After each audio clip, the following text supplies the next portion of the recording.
Sejam bem-vindos a mais um episódio do podcast A Década do CPC. Eu sou Gustavo Giacchini, secretário jurídico da Assembleia. Aqui comigo Fábio Camilo, nosso diretor jurídico, e a nossa convidada especial desse episódio, Ana Carolina Ali Garcia, procuradora-geral do Estado. Seja muito bem-vinda. E eu vou passar a palavra aqui para o Fábio a fazer a apresentação do currículo de extensos serviços prestados ao Mato Grosso do Sul. Obrigada.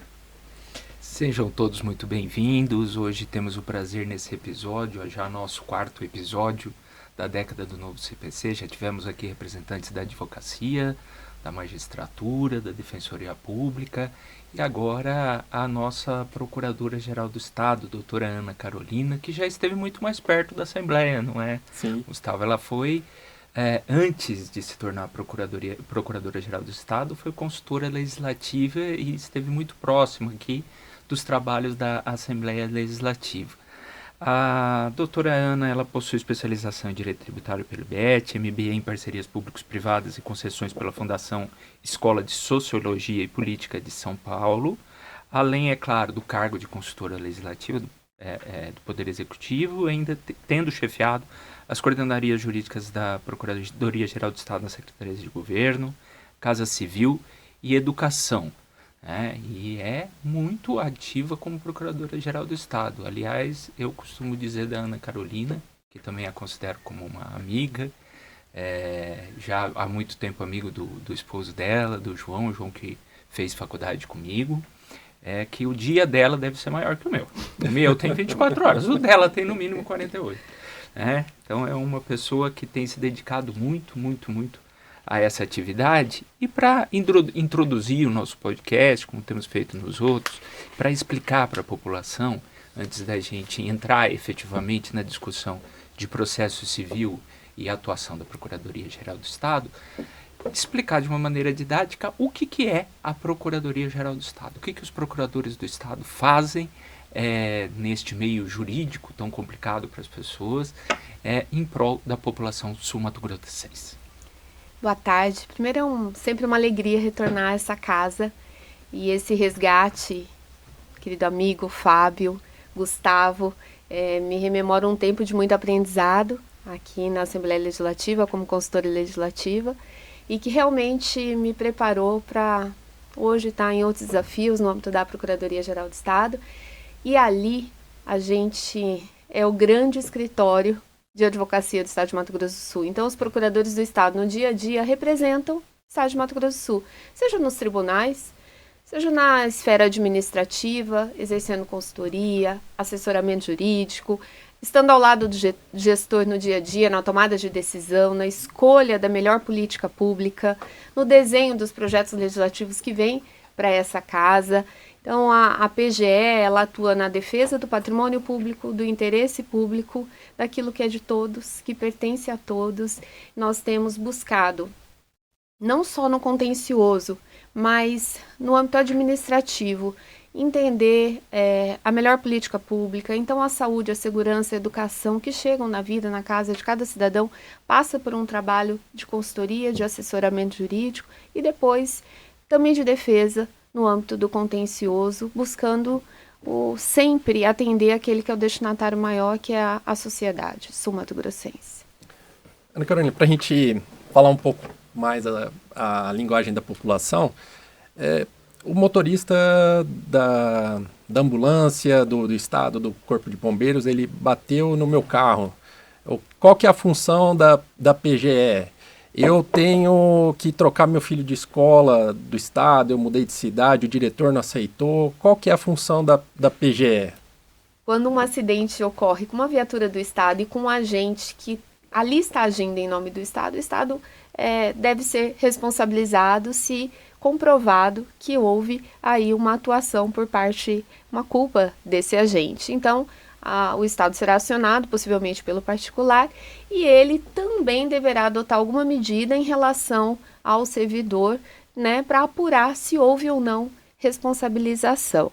No âmbito da matrícula, por exemplo, que é a política de educação, que eu já tive também a satisfação de atuar e trabalhar na secretaria, nós buscamos que, de fato, esse serviço chegue para a população. Então, a escola mais próxima, da moradia do cidadão, uma escola de tempo integral, às vezes é opção da família, as crianças hoje com alguma deficiência e que precisam desse atendimento também na rede ou de um professor de apoio.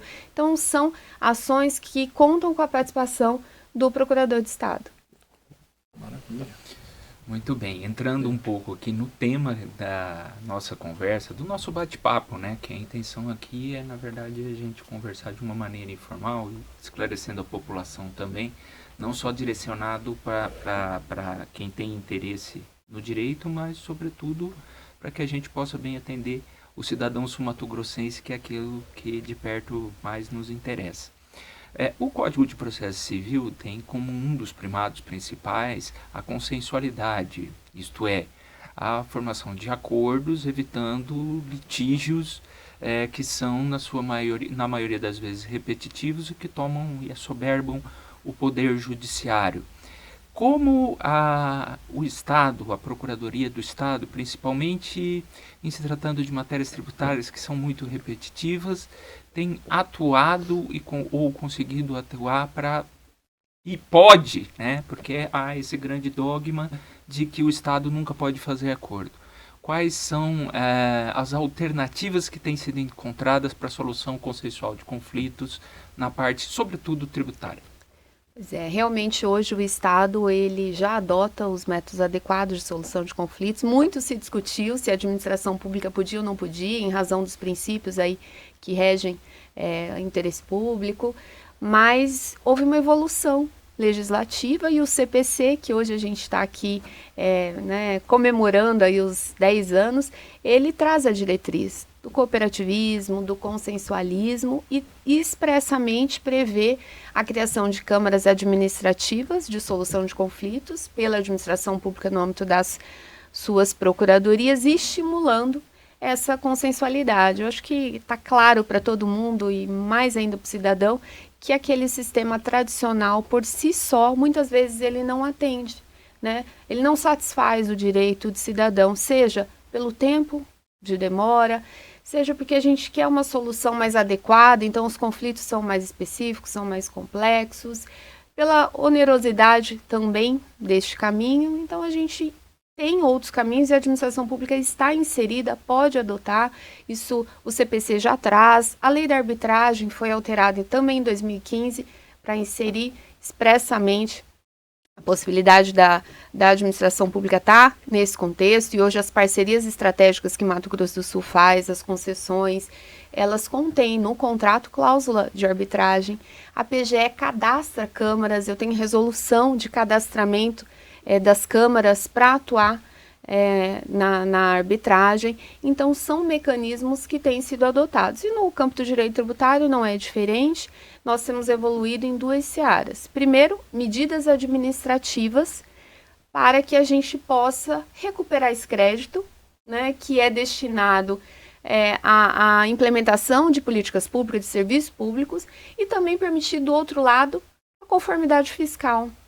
Aquele empresário que passa por dificuldades, mas que quer se recolocar, que quer regularizar a sua situação perante o fisco, porque uma vez inscrito na dívida ativa, são adotadas as medidas. Então, a Procuradoria realiza a busca de bens na fase administrativa, o protesto de títulos que nos dá um bom êxito nessa recuperação, para só num outro momento, aí sim o ajuizamento. Nós temos tetos e pisos, tanto para a inscrição na dívida ativa, quanto para o ajuizamento da execução fiscal. Então, a depender do valor, não há o ajuizamento, há só medidas administrativas para recuperação daquele crédito. Recentemente, nós editamos um normativo que trata do pedido de regularização da dívida inscrita. O que é isso? O cidadão, ele pode, uma vez já estando o seu débito inscrito na dívida ativa, buscar essa revisão, né, o pedido de revisão da dívida inscrita. Para quê? Demonstrando que tem algum equívoco, tem algum vício, ou o valor está equivocado, ou a sujeição passiva ali, quem está como devedor daquele título não é adequado. A gente estendeu esse diálogo com o contribuinte para que na fase administrativa, sem precisar garantir, sem precisar recolher custas, ele possa mostrar que aquela execução que eu, enquanto procuradora, vou ajuizar, não será frutífera, já que tem elementos que desconstituem aquele título. Então, tudo isso demonstra que a Procuradoria tem buscado uma solução dialogada aí com o contribuinte e realmente numa recuperação efetiva desse crédito, né, buscando mais êxito nas execuções fiscais. E o mais recente foi aprovada aqui nessa casa a Lei da Transação Tributária, recentíssima, semana passada, mais um instituto que vai permitir aí uma negociação para a extinção daquele crédito tributário em face da Fazenda Pública. Mas, assim, Ana Carolina, quando fala em transação e a gente falando aqui com o público em geral, o empresário, quer dizer que o empresário pode agora pedir, fazer algum acordo com a PGE, no sentido, eu só tenho metade do tributo para pagar, eu vou conseguir pagar? Porque não é assim, né? O que é o espaço de transação, né? Que se o poder público não pode abrir mão para negociar, né?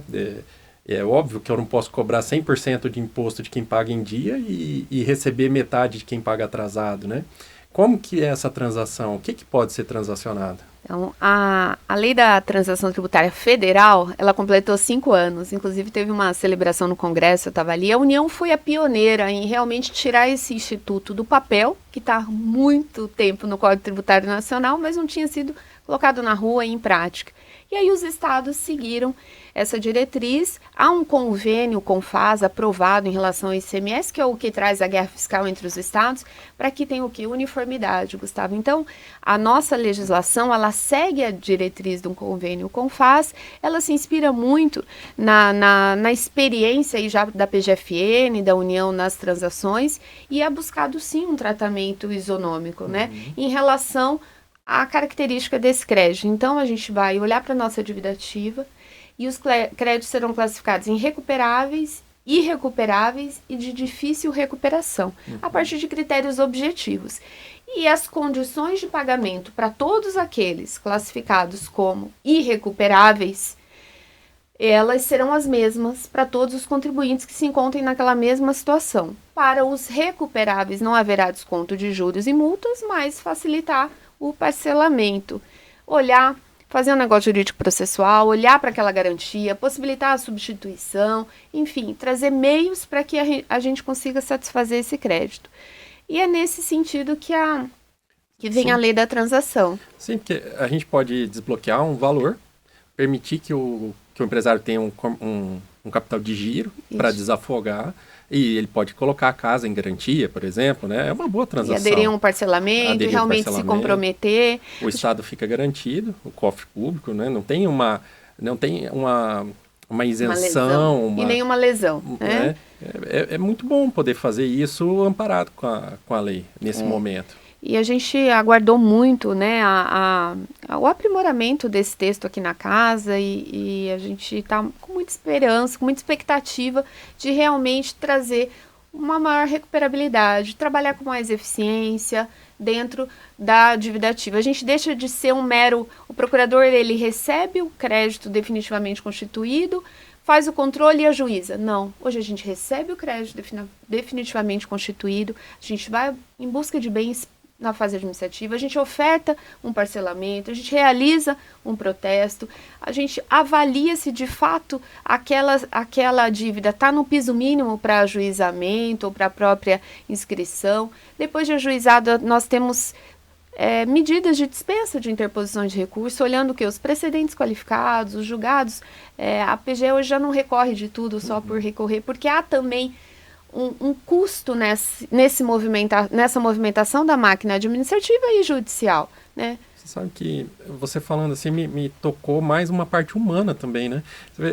O Estado olhando pelo custo de propor uma execução e ela não vingar, ela movimentar o recurso público, me pareceu até um ato humano de você não tentar tirar o que aquela pessoa já não tem para pagar, né? Se é um empresário que faliu, que não tem condições, que ele já está passando por uma penúria de vida, por que isso ainda vai deixar ele com mais um fardo jurídico aí de um processo sem solução mais um processo para o Estado cuidar, para o procurador. Então, me pareceu... Mas há uma necessidade justificativa para isso. Por exemplo, Sim. A lei, ela traz um tratamento diferenciado para quem está em recuperação judicial, extrajudicial, falência.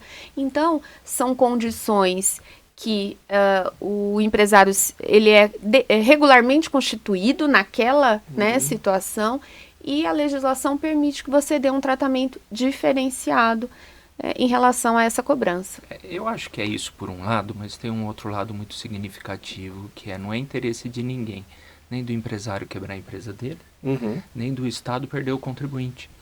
Porque uma empresa a menos, um contribuinte a menos. Então, acho que toda solução negociada é óbvio, né? E aí a gente tem que ver isso como exceção, que tem um mau empresário. Tem um mau empresário que constituiu pela pessoa jurídica justamente só para dever, que é o devedor quanto mais, que não deve jamais receber o mesmo tratamento daquele empresário que, na verdade, passa por uma dificuldade financeira momentânea. Outra coisa que eu gostaria de te perguntar, nós passamos en passant por isso, que são as câmaras administrativas de solução consensual de conflitos. Se elas já foram implementadas, como que o cidadão chega até essas câmaras, como que é o funcionamento delas no estado de Mato Grosso do Sul? O estado já implementou desde 2017 e só tem avançado. É um ambiente dentro da Procuradoria-Geral do Estado que as atividades têm sido ampliadas e nós inauguramos com os precatórios, acordos e imprecatórios, né? Foram 8 editais e realmente o Estado teve tanto êxito que nós saímos do regime especial e passamos a entrar num regime geral. Quer dizer, reduzimos o nosso estoque e pagamos hoje em dia tudo que é inscrito até... Era abril, agora é fevereiro, né? Recentíssima emenda constitucional, mais um tema aqui para a gente falar, alteração dos precatórios, mas tudo que foi inscrito até, neste caso agora fevereiro, é quitado até dezembro do ano subsequente, com algumas alterações aí dessa emenda, que agora voltou a vincular um percentual da RCL, mas fruto do que? Dos acordos que nós realizamos na Câmara Administrativa de Solução de Conflitos. Medicamentos também, um outro tema, a área da saúde, que nós temos uma alta judicialização, tem sido levado, parcerias com a Defensoria Pública, com o Tribunal de Justiça, para uma fase pré-processual, buscando ali solucionar esses conflitos, e quaisquer outras matérias podem ser levadas. Há um fluxo, né? A gente tem normativos internos de como tratar as demandas dentro da Câmara Administrativa, de solução de conflitos.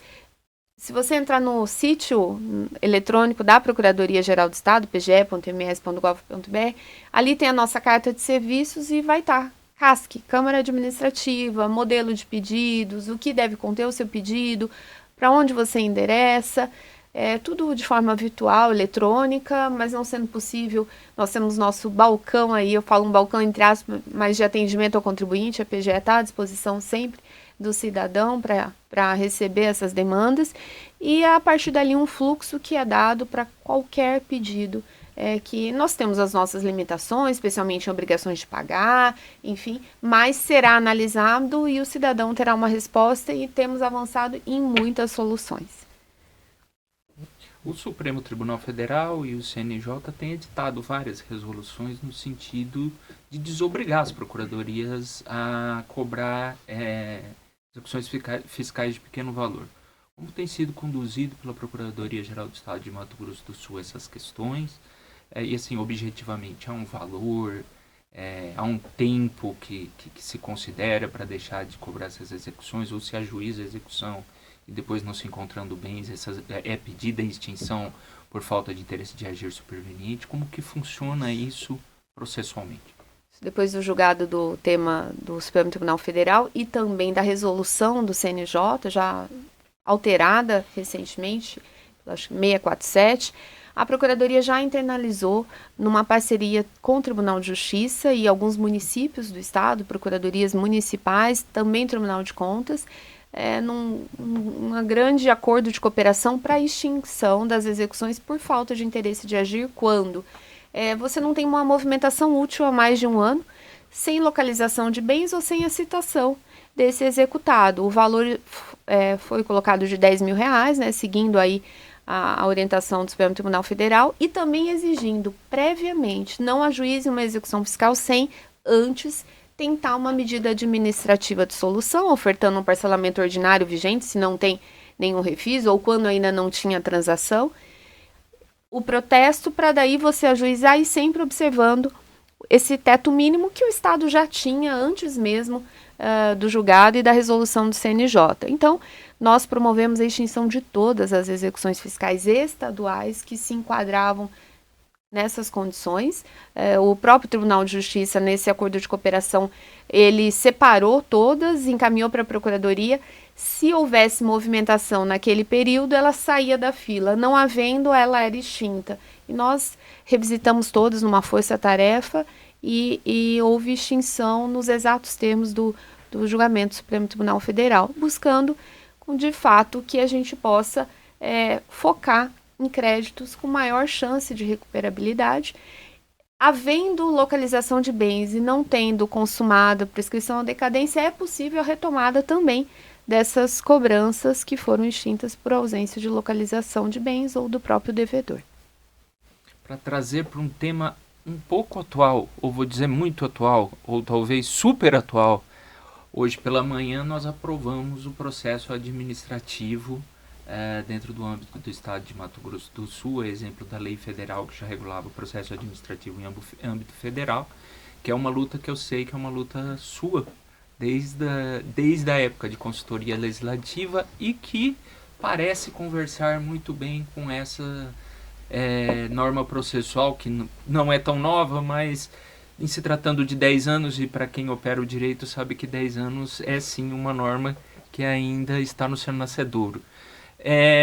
Essa lei conseguiu internalizar muita coisa, muitas ideias do Código de Processo Civil. Em que sentido? Que satisfação estar aqui hoje exatamente na aprovação, né, já desse projeto de lei que deve seguir para a sanção do governador e que contou com um trabalho coletivo da Procuradoria-Geral do Estado, e tivemos vários colegas envolvidos, setores de assuntos administrativos, o próprio gabinete da Procuradoria, liderado aí o nosso procurador adjunto, o doutor Ivanildo. Enfim, é um time que uniu esforços para que a gente tivesse a legislação mais moderna, a nossa consultoria legislativa, realmente trazendo previsibilidade, segurança jurídica, e é um texto que incorpora as diretrizes do CPC. Nós trazemos aí contagem de prazos em dias úteis, decisões qualificadas, suspensão dos prazos processuais administrativos nos termos da suspensão dos prazos no âmbito do recesso forense. Então, o negócio jurídico processual são previsões normativas que alinham a diretriz do CPC com a nossa legislação do processo administrativo, e que carecia o Estado de Mato Grosso do Sul com tantos avanços, né, com tantas parcerias estratégicas, necessitava aí dessa consolidação acerca do seu processo administrativo.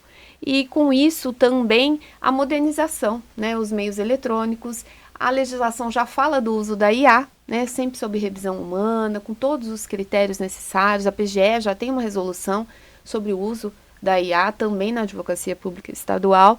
Então, é um normativo que traz segurança jurídica, previsibilidade, uniformização de procedimento, de fluxos e modernização. Eu quero falar, não sei se eu estou atrapalhando. Vai, não. É que eu ainda, não sei se você quer falar ainda mais da legislação de hoje. Não, pode falar. Porque a gente já está meio estourado, né? Eu queria voltar um pouco, Ana Carolina, falar da mediação, que foi essa novidade do CPC de trazer a audiência de mediação antes de iniciar o processo, e para o Estado também tem. O desembargador Bertelli esteve com a gente e ele é um entusiasta da mediação. E ele entende que, bem administrada, bem conduzido esse processo de mediação, ele tem condições de desafogar o judiciário.